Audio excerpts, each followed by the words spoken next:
everyone, it's Oluwani again, and yes, I'm your host on today's episode of Techpoint Africa Podcast, and this is episode 191. We are heading towards 200, just like yesterday. With me in the studio is Emmanuel, your faves, and Bolu. Yeah. Only me one of faves. Only you. Nice one. Only you, 3 people. Okay. Yeah. I don't know where to start from, but I'm having this nudge to start from where the media comes to play when it comes to conversations about things that happen in the world. First of all, Techpoint Africa is planning a webinar to fix a particular problem we've noticed among employers, HR professionals, and employees. And we organized this webinar to help these people leaders to know what employees are looking for, what aches their hearts, and what they feel or they believe their leaders can do better. The webinar is about healthy teams and how you can use workplace wellness to bring productivity to your company. We'll drop a link to the webinar in the description. Register if you're a business leader, if you're an employer of people, if you're an HR professional or a talent manager. It will be a good place to be on Saturday, 15th, I guess. 15th. Did I get it right? Yep. Yes. Saturday 15th by 5 p.m. And we have a senior HR consultant coming in to give out strategies. Saturday 16th. Saturday 16th. Thank you very much. I said yep. Yeah, I should punch you. Thank you. Blind leading the blind. But it's fine. Wow, where did that come from? So yeah, we will have a senior HR consultant, Bolaji Shote. She has been in this space for over a decade, and she has seen what works not just in the African space. She has seen what works in the Arab space. So she knows where to draw the balance, and she's ready to give out actionable strategies on how you can make your employees happy. And that is one of the roles we are playing as media, making sure that you get information to make sure your ventures are prospering and productive. In the same light, there was this thing we're discussing in the studio before we came on air, and it's about people using media to push propaganda, like you're on a vendetta against somebody, and then you present it to the media, and the media, because of the way we are run and the kind of models we run with, we feel that, oh, this is a scoop and it's going to bring a lot of traffic. Then we jump on it and everything cast. Our editor-in-chief and the chief servant of Techpoint Africa, Muyiwa, wrote a story clearing some accusations against a particular Nigerian tech ecosystem. I don't want to say fave. It's an OG. OG, yes, is the word. OG. Emmanuel. Yeah, so that was an interesting story. So the person in question was Olumide Olusanya, DO. So you probably see DOC or something, Dr. Olumide on Twitter. So, and he was the founder of Glue. For those of us who are not familiar with the tech space, like those of us that started, or those that came late. Yeah, those of us that started following tech after Paystar got acquired. There were 3 companies in 2012 that were launched in quick succession. It was Jumia, it was Konga, and it was Glue. But Jumia and Konga had a lot of VC backing, and they were able to run.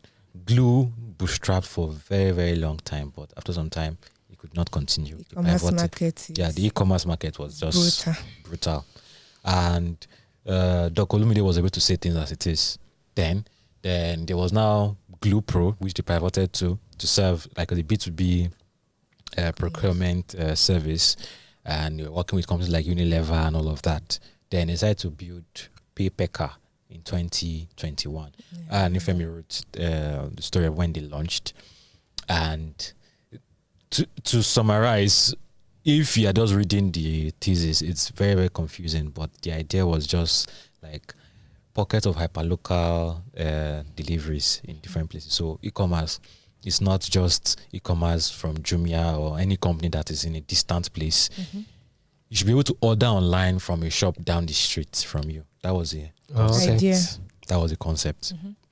It's more complex than this, but I'm oversimplifying this. But the concept was you should be able to order online from Just Right, not far from your house, ShopRite, not far from your house, so those kind of things. And they kind of filtered and it became KloudKommerce. Then it was, but what happened was there were a lot of background shareholder fighting going on behind the scenes. So last year, WeTracker published a story about him appropriating funds, living a lavish lifestyle in Ghana, and a bunch of other things. But now he has come out to say his side of the story. In fact, it's why what we're talking about is very, very crazy that another media company, Techpoint, published that Dr. Olumide was arrested. On that same day, Dr. Olumide was calling our editor-in-chief. How?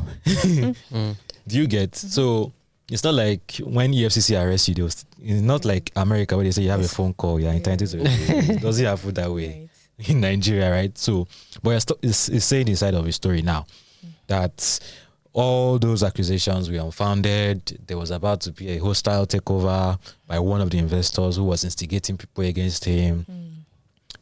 Product issues with the product was the issue with the co-founders, the chief product officer. All those details, I'm sure they can find it in that story. Yes, definitely. But something I want us to just quickly touch on before we move on is how the media can draw the line, given the media's revenue model in this part of the world and how fundings don't usually come to media that way, and you are at the mercy of this kind of thing so that you can keep business alive. How do we draw the line? To be honest, I don't know. And yeah, it's a debate I keep having with Muyiwa from time to time. But honestly, I don't know what the answer is, because you can't say you won't do those kind of stories, right? Because they're important. You need to hold people accountable.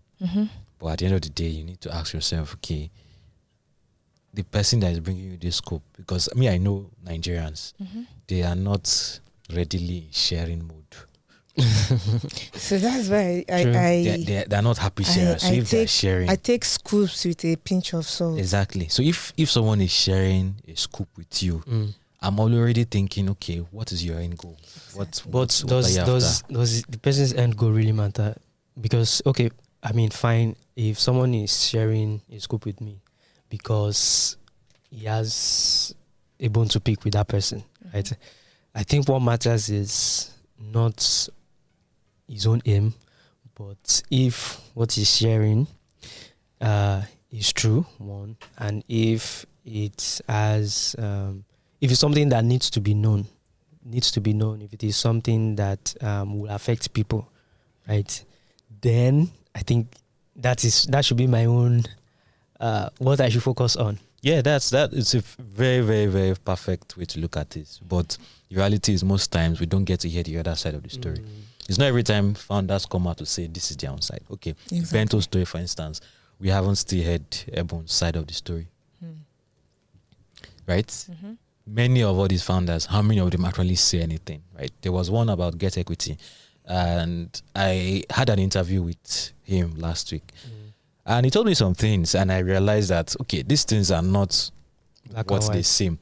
Payday is being dragged all around Twitter, on social media. I had an interview with him, and like, okay, looking at it from their perspective, doesn't make sense. Once in a while, they drag us media. Yes. They drag us, right? But we inside, we know how it's pinching us, and we know that, okay, we are doing our best. We're trying, but people will still drag us regardless. And we're not going to start defending ourselves. Yeah. So when you start explaining that, they will say you go explain tire. You need to bring evidence. Yeah. But I just believe that there was a conversation I was having on LinkedIn recently about you being consistent in what you consider your values. Yeah. And standing on it, that when it gets to a time, they will know you for who you are. They will respect what you can do and what you can't do. And at that point, that is when you are able to reap the reward of whatever it is that you are trying to hold on to. Well, I'm wishing the media companies in the African landscape, I'm wishing us the best. All the best too. And because may we survive. Amen. May the force be with us. Is it amen they say to that? Amen. No. No. Your village the first people, what video do they is say? from Star Wars. Star Wars. You can say amen, is so be it. Please, let's stop dragging. We are on Techpoint Africa Podcast. Apologies. Why are you apologizing? Okay, so let's go to the story of today. Telcom, telecommunication operators in Nigeria and NCC are having some sort of misunderstanding in a way. And when I saw the story, first thing that came to mind was this story I wrote, is it 2020 or 2021, when I talk about how telecommunication companies often throw back the orders of the Minister of Information and Communication back at his face. There's nothing he says do. They will just say, you are talking to yourself, you're not going to do this. And I thought they let that in year 2020 or 2022. I didn't know that they are still on it.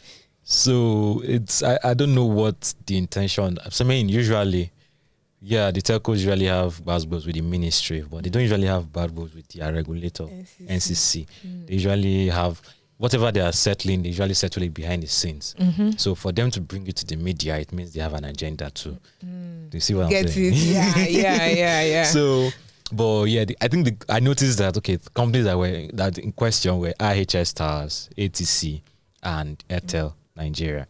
So the issue on ground is the NCC does put a provision in their corporate governance code that you need regulatory approval before repatriating funds to your foreign investors. So if a foreign investor has invested in this company, say IHS Towers, before they can repatriate funds back to them, they need regulatory approval from location that they are from the NCC. So, but that's an issue because it's number one. Some of them, IHS is actually pointing out that it's clashing with other sections of the Constitution, where companies are actually free to repatriate funds that came in at FDI, right? And these companies are not exactly Nigerian companies. They're global companies, right? IHS is UK, ATC is America, and all of that. So that's the main issue on ground, right? So they are saying it's going to affect investment, it's going to affect lending, and so they can't easily borrow money from foreign lenders because they would think, before I get my money back and all of that. And the issue with repatriating funds is not even just the whole regulatory approval thing. Usually, it takes time, number one. But number two, in that time, your currency is not being friendly. Your Naira is volatile, right? If the Naira is at a favorable state, quickly repatriate now. But you have to start waiting for regulatory approval. So that's been an issue. I think Emirates Airline had that issue sometime earlier this year or last year too, where they were not able to repatriate funds to their investors, and that was because of FX. Now you're not adding regulatory hurdle on top of everything. So that's the load. What's like the possible implication? The implication is less if investors get scared because of this thing. The implication is they bring less money to the country. True. These companies. Yes. So the companies are not able to invest in upgrading their infrastructure, their towers, the equipment in the towers, the 4G, 5G radios, everything. So and how many local investors are ready to invest in these companies? They are, but they are few and far between, as they say. So I'm thinking maybe could the reason why NCC is doing this be because of, I don't know, maybe they're working with CBN together to control how much money is leaving the country. How much it's possible. is leaving the country, because some of these repatriations have to be done in the currency of the country you're taking it to, right? Which is most likely dollars, right? Which is dollars leaving the country. And then there's the issue of I think it's tied to the whole FX thing. I heard that. I used to hear some people that say that, and now I'm making the same mistake myself. So I mean, you have a $10 billion backlog. So God will be with this country. Okay, one last statement before we move to the next thing. When will CBN or any regulator's policy not be counterintuitive? When will it be ever plain, like, oh, as you are doing this thing like this, it is directly clear to everyone that this is the benefit that will come from it, and it's not as if these people are after our lives, because looking at the ripple effect that can come from this now, it's going to come back to we the users, employees of those companies. Anyways, everybody has interests. That is all I can say. Yeah. The regulators are thinking of something totally different than what they're thinking about in this instance. Yes, and the operators too. And the operators are also thinking of something too. And it's also possible that the regulators might be thinking about it in the interest of the country. Yes, I'm just saying it's always counterintuitive, even if at the end of the day it's going to be... Coming from what we were talking about before, about seeing everybody's side of the story. I mean, I'm now looking at things differently now. So I'm actually looking at, okay, what's the operators thinking behind this? Why are they trying to... Is there a reason why? Are there bad actors that are actually taking advantage of this freedom of repatriating funds? Like there are bad actors taking advantage of foreign currency with CBN. Yes. So who suffers? It's all of us at the end of the day. But at the end of the day, the regulator has to weigh... Sometimes they have to weigh the lesser evil, right? Because we don't talk about what the crazy things that are happening in the telecom space. Like people... Operators that you don't hear of, you hear that you go and check NCC's license page, you see a bunch of operators that you've never seen in your life. What are they doing? And they're all repatriating funds. Yeah. So there are a bunch of things that we're not talking about. Sad. Okay, let's move on to somewhat a good news, right? With Flutterwave receiving the kind of support from CBN with their new products that they just launched, Swap. Yep. So Swap is Flutterwave's new product. It's launched this month and it's been backed by the CBN. They launched in partnership with a company called Cadavra. Cadavra is a bureau de change, a digital bureau de change. It's not the one you see, the BDCs you see on the streets, right? It's a digital BDC, and also in partnership with Wema Bank, right? So Swap, think of Swap like Flutterwave's solution to all, not all, but some of our FX problems, right? You need a personal traveling, what's that thing called? BTA allowance. BTA allowance, right? Or BTA. Or BTA allowance. And you are going to the banks to get you dollars and things like that. Those are some of what Swap wants to solve. Like a way you can easily get access to dollars, right? So that, and then they are also going to make it even a lot more easier. So according to Flutterwave, there will be an easy card issuance scheme where starting by October, right, that's next month, they want to give people I think 10 million cards, right, to Nigerians for them to have easy access to FX. So basically, I think the whole arrangement is BDC, Wema Bank will support them with like liquidity, things like that. I don't know how it will work exactly, but that was my worry. That what are banks not doing that Swap want to do better? So yes, the thing, right? And it's also interesting that CBN is backing this, because when you think about the whole FX issues we're having, right? I think what CBN is trying to do is they are trying to spread. They don't want banks to be that only source. Monopoly. Yes. So they are trying to that's what I think though, because when you think about it, the 10 billion we want to pay back now in 2 weeks. What are we now? Right. The 10 billion we want to pay back now. Most of it was banks are most people are going to get it from banks. Like 70% will be coming from banks. So CBN is working hand in hand with banks to like get that done. So I guess now they don't want it to be through banks again, through banks alone. So trying to now we have it. swap. Yeah. Well, I would love to see again. Thinking about it, I mean, Flutterwave has been in the news a lot lately, and a lot of announcements. If it's not IPO, it's a new expansion to another. So yeah, I mean, let's swap start working first. And I would love to see how it helps, because it's not as if CBN had the FX and they are not giving it to banks. So CBN is still the source. CBN is saying, okay, we'll give you from the few we have. So I think now something else that just popped into my mind is, there are a lot, when we think about it, most of the BDCs we have are not regulated, they are not registered, a lot of them, right? I mean, I was seeing one data by Telco, right? And you said Telco. Telco. It's one distance. Yeah, Telco, our Techpoint Africa's data. If you cash.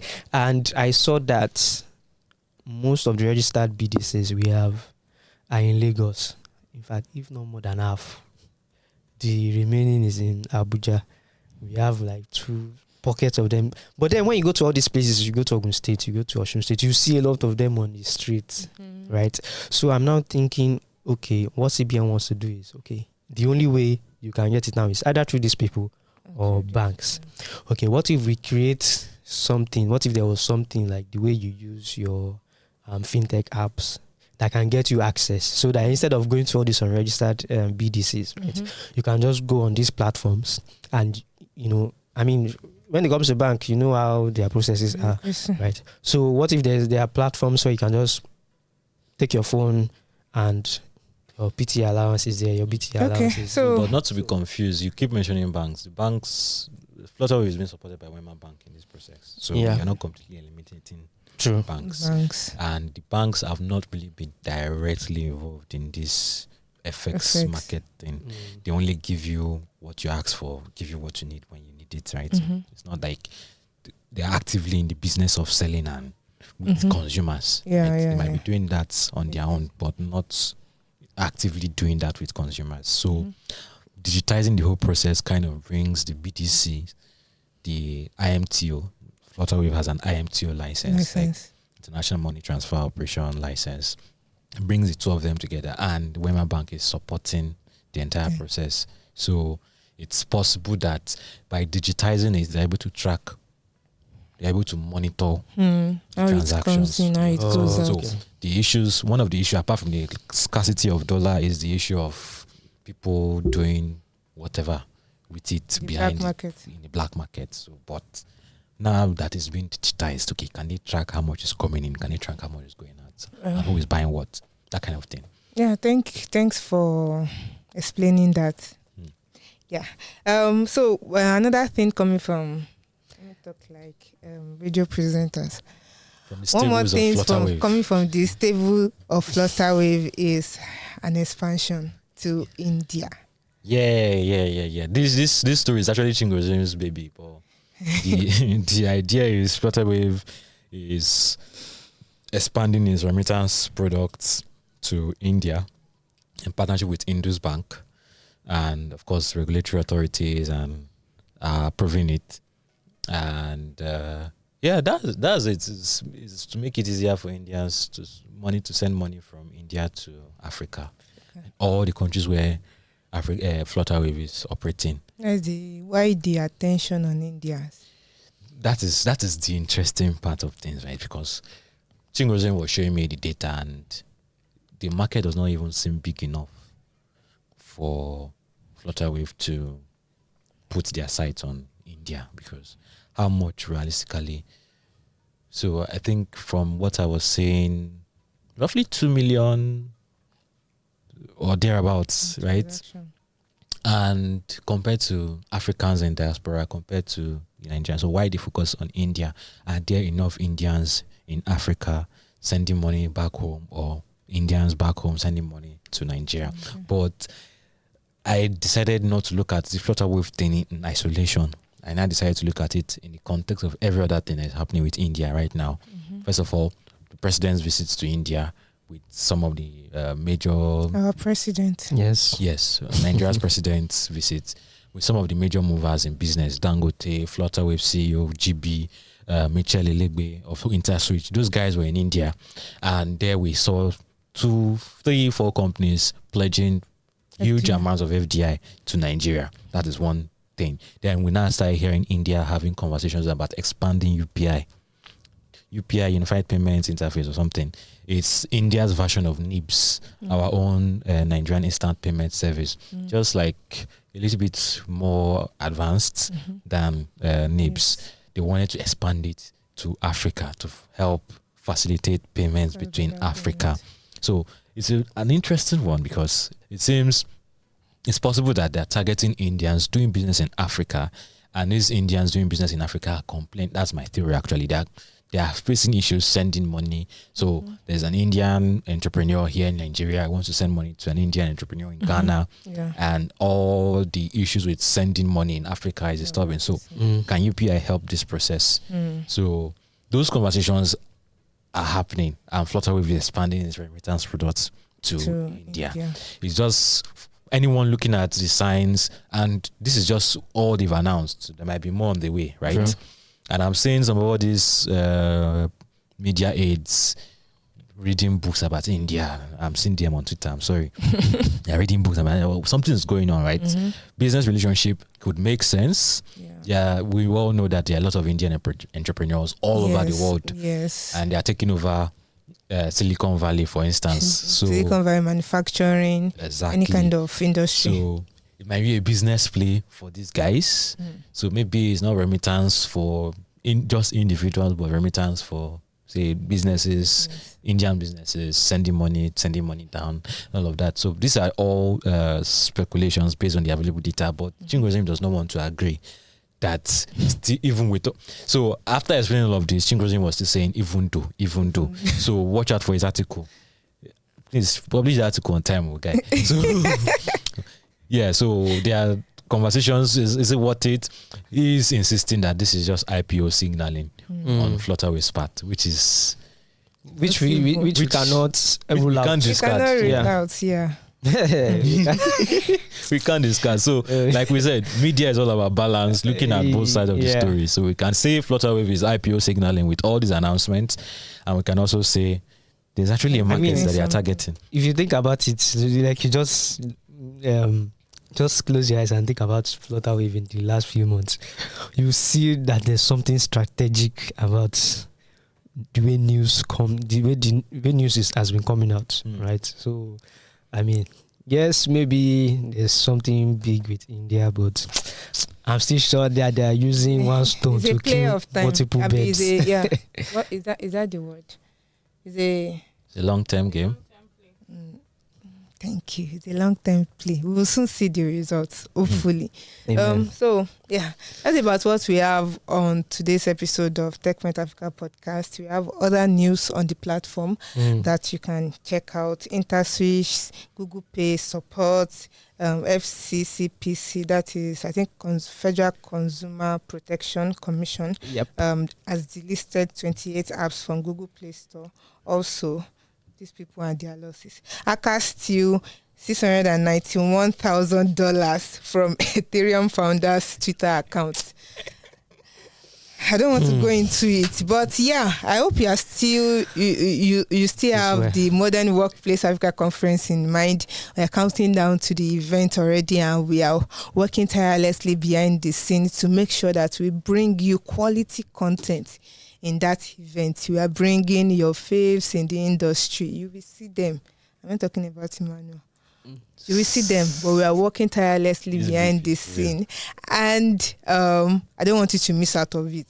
We have 3 stages: the general stage, HR first stage, and the executive stage. And all these stages, all different kind of conversations. And depending on where you want to belong, the HR first stage is paid for, and the executive stage is also paid for. But there are master classes, teachings, lectures, as it were, that would help you to be better employers and people managers. So head now to modernworkplaceafrica.com to register, and if you also have the interest of sponsoring or exhibiting at that event, also go to modernworkplaceafrica.com, and I'm hopeful that I'll see you there, because if you're not there, what am I doing all this for? So will you be there? Yes. All right, thanks for joining us again today. Techpoint Africa Podcast is heading to the 200th episode in less than 2 months, and we are looking forward to it, and we want to hear from you. What would you want us to do for you, our consistent listeners and watchers? What do you want from us? We are giving you a blank check. Let us know. I'm not jail. We'll find what to do about it. Yeah. To our audio listeners, where can you find us? Yes, to our audio listeners, you can find us on Google Podcasts, Apple Podcasts, Spotify, Heart Radio, or anywhere else you find your podcasts. Please don't stop commenting, don't stop liking, and don't stop dropping your comments. Thank you very much. Enjoy the rest of your week. Bye. Bye. Bye. Big shout out to Toby Awoshola. Sorry if I mispronounce your name. No, you got it. I comment on our YouTube a lot. So Yeah, Thank almost you very every much. episode. Yeah. Hi, Thank you so much, very Toby much. Awoshola. Yeah. Is Emmanuel your fave or me? What is Has this to be beef me. now? What is this beef?